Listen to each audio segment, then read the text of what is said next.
చివరికి జోగి రమేష్ను అరెస్ట్ చేసినారంటే జోగి రమేష్ తమ్ముడిని అరెస్ట్ చేసినారని వాళ్ళ కొడుకులు అంత రాజకీయాల్లో ఈ మధ్యకాలంలో ప్రైవేట్ మెడికల్ కాలేజీల ఉద్యమము వీటిలో ఆయన పార్టిసిపేట్ చేస్తున్నాడని వాళ్ళ కొడుకు యాక్టివ్ అయినాడని చెప్పి వాళ్ళ కొడుకు మీద కూడా కేసు పెడతాను. ఇదే లిక్కర్ కేసు.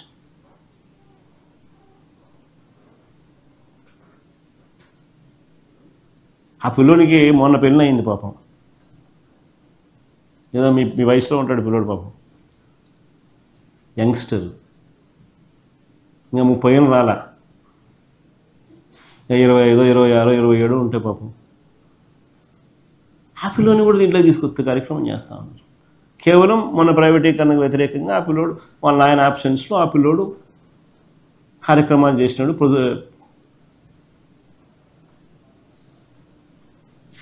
ప్రొసెషన్ కార్యక్రమం చేసినాడు అనే ఉద్దేశంతో ఆ పిల్లోని ఇరికిస్తూ ఉన్నారు.